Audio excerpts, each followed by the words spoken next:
जब EWS आया तब मोदी जी भगवान थे, और जब CAA आया तब भी मोदी जी भगवान थे।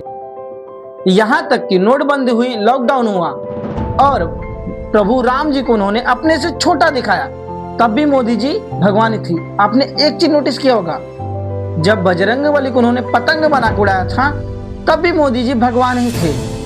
उन्होंने रामायण को एक कहानी बता दी, कहानियां हैं रामायण महाभारत, इस पर गेम खेलने के लिए बता दी, तब भी किसी ने कोई प्रोटेस्ट नहीं किया और तब भी मोदी जी भगवान ही थे। मोदी जी राक्षस कब बने? जब उन्होंने UGC बिल को पास कर दिया। तो चलिए बात करते हैं UGC पर। UGC यानी कि यूनिवर्सिटी ग्रांट कमीशन की, जो 28 दिसंबर 1953 में बनी, लेकिन इसको लागू होने में लगभग 3 साल का वक्त लगा, यानी कि 1956 में लागू हुआ, जो ये भारत सरकार की एक संस्था है। इसका काम क्या है? विश्वविद्यालय को मान्यता देना, उच्च शिक्षा की गुणवत्ता बनाए रखना, कॉलेजों और यूनिवर्सिटी को अनुदान देना, यानी कि इसको ग्रांट देना। इस बिल को लाने के लिए और कोई मकसद नहीं था, ऐसा नहीं कि कुछ और बड़ा मकसद, बस एक ही सिंपल सा मकसद था। यूनिवर्सिटी, बड़े बड़े कॉलेज और जो विश्वविद्यालय हैं, जो डिग्री कॉलेज है, इन सब में जो जातिगत भेदभाव हो रहा है उसको कम करने का, उसके सिवाय और कोई मकसद नहीं था इसका। अब ऐसा नहीं कि सरकार ने इस बिल को अपनी मर्जी से लाया है। इस बिल को लाने के लिए सुप्रीम कोर्ट ने अपनी पिछली टिप्पणी में कहा था कि UGC अपने नियमों को थोड़ा सख्ती से बनाए, और 13 जनवरी 2026 को नियम लाया गया, लेकिन महज कुछ दिन यानी 10 से 12 दिनों के अंदर ही इस पर विरोध प्रदर्शन शुरू हो गया।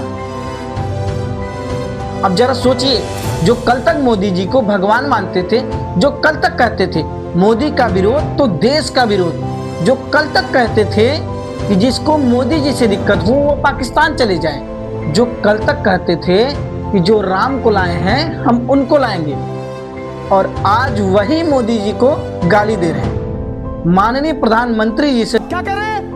तेली तमोली मोदी जी को गाली दे रहे हैं, क्या वो पाकिस्तान जाएंगे या अपने आप को एंटी नेशनल कहेंगे, देश विरोधी कहेंगे?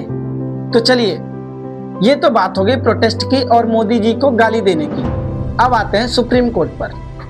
सुप्रीम कोर्ट को ये नहीं दिखाई देता जो 1 साल से अधिक चलने वाला प्रोटेस्ट, किसान आंदोलन, जो 2020 से लेकर 2021 तक चला, वो सुप्रीम कोर्ट को नहीं दिखाई दिया। स्टूडेंट प्रोटेस्ट करते हैं तब सुप्रीम कोर्ट को नहीं दिखाई देता, और स्टूडेंट के साथ टीचर प्रोटेस्ट करते हैं, उन पर लाठी चार्ज होती है, तब सुप्रीम कोर्ट को नहीं दिखाई देता है। और UGC बिल का सिर्फ 2 से 3 दिन प्रोटेस्ट हुआ, वो दिख गया, और उन्होंने बाकायदा उसको स्टे लगाते हुए कहा भी कि आप 2012 के नियमों के अनुसार ही काम करेंगे, अभी इस नए नियम पर कोई काम नहीं करेंगे। तो आपको लगता है कि यूनिवर्सिटी और बड़े बड़े कॉलेज, डिग्री कॉलेज से जातिगत भेदभाव कम हो सकता है? आप ही के कहने के अनुसार तो ये नया नियम लाया गया था, फिर आप ही स्टे लगा रहे हैं। और यही नहीं, दूसरे पक्ष वाले को सुना भी नहीं गया। अब लग रहा है कि हम लोग डिक्टेटरशिप वाले देश में जीना शुरू कर दिए हैं, और इसकी आदत हमें डाल लेनी चाहिए। अब जरा UGC के इस आंकड़े को देखिए। UGC खुद कह रहा है कि 2017-18 से लेकर 2023-24 के बीच लगभग इन 5 सालों में 118% मामले बढ़े हुए हैं जातिगत भेदभाव के। और अगर सबसे ज्यादा किसी के साथ भेदभाव हुआ है तो वो हुआ है SC और ST के साथ। और सुप्रीम कोर्ट कह रहे हैं कि भैया आप अपने नियम को 2012 के अनुसार चलाइए। लेकिन एक चीज है, इस नियम को लाने के बाद मोदी जी फंस गए हैं। वो कहावत तो आपने सुनी होगी, धोबी का कुत्ता न घर का न घाट का।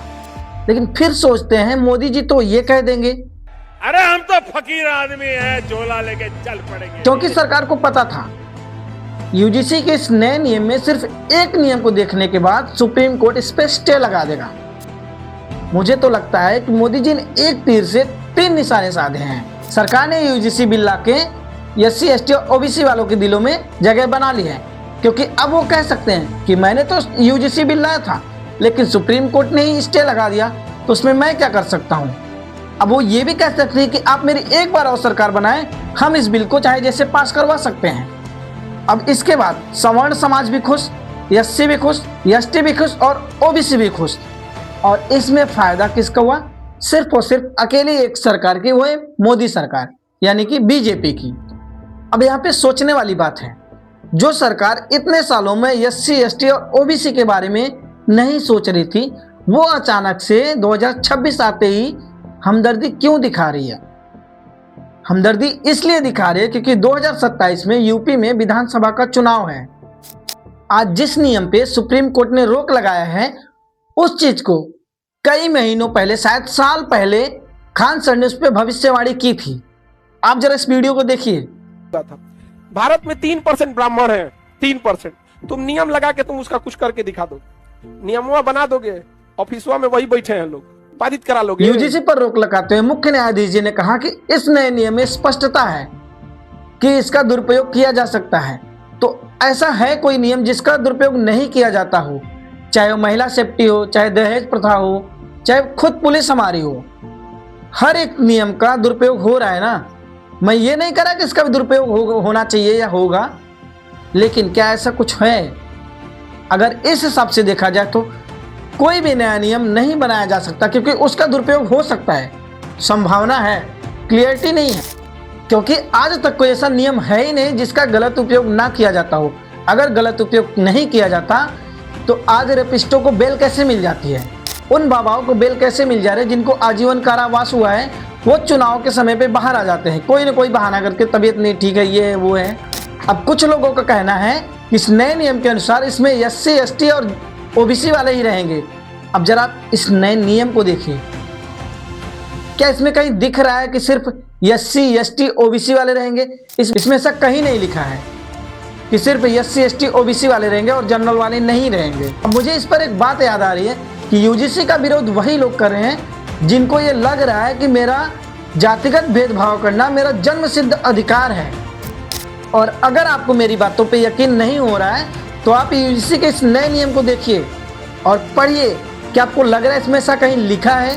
धन्यवाद।